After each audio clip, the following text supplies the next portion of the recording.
Hello student, कैसे हैं आप सब। आई होप सब अच्छे से होंगे, मज़े से होंगे, आपकी तैयारी अच्छे से चल रही होगी। आज हम लोग साबुनीकरण के बारे में, सॉप के बारे में एक और वीडियो लेकर आए हैं, जिसमें साबुन के बारे में हम कुछ डिटेल में बताएंगे। साबुन बनता कैसे है, ठीक है, और साबुन में क्या क्या मिला रहता है, और ये सब के उसके बारे में अच्छे से हम लोग चर्चा करेंगे। ठीक, तो देख लेते हैं कि साबुन क्या होता है। तो साबुन में उच्च कार्बोक्जिलिक अम्ल के सोडियम तथा पोटेशियम लवण के घोल को, ठीक है, क्या कहते हैं, साबुनीकरण कहते हैं। इसमें क्या है, कार्बोक्जिलिक अम्ल क्या है, ठीक है, तो ये एक उच्च वसीय अम्ल है। ठीक है, ये क्या है, उच्च वसीय अम्ल है। ये एक चिपचिपा पदार्थ है, जिसमें हम कह सकते हैं तेल है या घी है, वसा है या चर्बी है। ठीक, अब देखते हैं कि इसमें जब हम सोडियम या पोटेशियम लवण मिलाएंगे तो क्या होगा, ये साबुन का आकार ले लेगा। हम एक साँचा देंगे और वो क्या होगा, साबुन का आकार ले लेगा। ठीक, जिसमें देखते हैं अगर हम सोडियम हाइड्रोक्साइड मिलाते हैं तो ये हार्ड होगा।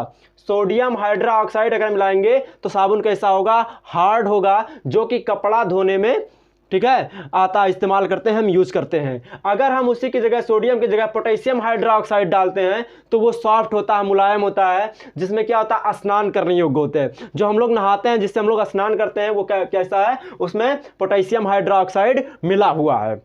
ठीक है, अब देखते हैं कि इसका रिएक्शन क्या होता है। इसका अगर रिएक्शन पूछ लेता है कभी कभी एग्जाम में, तो देख लेते हैं क्या होता है। तो ये क्या हम लेंगे, वसा लेंगे। इसको हम पूरे फंक्शन को वसा कर दें या स्टीयरिन कहते हैं। इस पूरे फंक्शन को क्या कहते हैं, स्टीयरिन कहते हैं या वसा कहते हैं। इसमें क्या करेंगे, सोडियम हाइड्रोक्साइड के 3 मॉलिक्यूल के साथ हम क्या करेंगे, रिएक्शन करवा देंगे।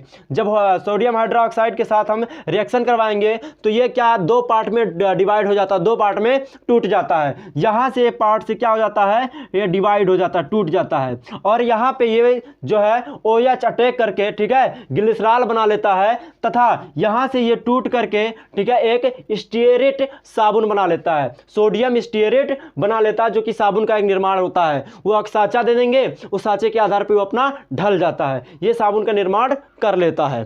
ठीक, अब यहां देखते हैं इसका क्रियात्मक समूह क्या होता है। इसका क्रियात्मक समूह होता है ट्राई एस्टर, यानी 3 के कंपाउंड इसमें मिले हुए हैं, तो इसे क्या कहेंगे, ट्राई एस्टर कहते हैं।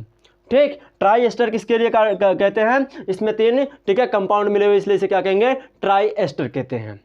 अब देखते हैं आगे, इसमें नमक मिला होता है। साबुन को, ठीक है, गलाते हैं इसमें, ठीक है, नमक मिलाते हैं। साबुन को गलाने के लिए इसमें नमक मिलाया जाता है। नमी, ठीक है, साबुन में 10% नमी होती है, ताकि साबुन को चटकने से रोके। अगर इसमें नमी ज़्यादा हो गई, अगर कम हो गई तो भी दिक्कत है। ठीक है, तो साबुन को चटकने से रोकने के लिए इसमें 10% नमी होती है। ठीक है, आगे देख लेते हैं। तो इसमें कार्बोक्जिलिक अम्ल पाया जाता है। क्या पाया जाता है, कार्बोक्जिलिक अम्ल। जो आंखों में जलन करता है वो क्या है, कार्बोक्जिलिक अम्ल के कारण आंखों में जलन होता है। ठीक है, जो आंखों में हम लोग साबुन लगाते हैं, यूज करते हैं, तो आंखों में जलन होने लगता है, तो उसमें कह सकते हैं कि उसमें कार्बोक्जिलिक अम्ल मिला हुआ है। इसी प्रकार से देखते हैं जो झाग का निर्माण करता है, साबुन जब लगाते हैं तो उसमें झाग निकलता है, तो रेजिन, उसमें रेजिन की मात्रा पाई जाती है, इसलिए साबुन में क्या होता है, झाग पाया जाता है। ठीक है, झाग का निर्माण रेजिन करता है। इसी प्रकार से ग्लिसरॉल, ये ग्लिसरॉल का क्या रोल है भैया, तो ग्लिसरॉल क्या है, झाग को सूखने से रोकता है। देखते हैं, झाग जल्दी नहीं सूखता, वो झाग को सूखने से रोकता है, तथा साबुन को पारदर्शी बनाता है। ठीक है, जितने भी आप साबुन यूज किए, लाल, पीला, नीला, हरा, कुछ भी साबुन यूज कीजिए, उसमें जो है आपका झाग व्हाइट ही, सफेद ही निकलेगा। ठीक है, और देखेंगे आप पियर साबुन देख लीजिए, पियर साबुन लगभग सब जानते होंगे। पियर साबुन में क्या होता है, वो पारदर्शी होता है, मतलब उसमें ग्लिसरॉल की मात्रा ज्यादा है। ठीक है, आई होप कि आपको ये सब समझ में आ गया होगा। के बारे में जान लेते हैं, झाग के बारे में थोड़ा जान लेते हैं कि झाग क्यों काम करता है, साबुन किस तरीके से काम करता है। ठीक है, तो झाग का जो बीच वाला सिरा होता है, एक सिरा होता है हाइड्रोफोबिक। हाइड्रोफोबिक ये वर्ड आया है ना, हाइड्रोफोबिक, फोबिक जानता है जिससे जल से डर लगता हो, तो कहाँ पाया जाता है, वो डस्ट से अटैच रहता है। ठीक है, वो डस्ट से, यानी जो जहाँ पे गंदगी रहता है वहाँ पे अटैच, कपड़े पे जहाँ गंदगी रहता है वहाँ पे अटैच रहता है। हाइड्रोफोबिक जो होता है वो डस्ट जहाँ लगा रहता है कपड़े से वहाँ अटैच रहेगा। और उसका दूसरा सिरा, ठीक है, हाइड्रोफिलिक होता है, जो वाटर से अटैच रहता है।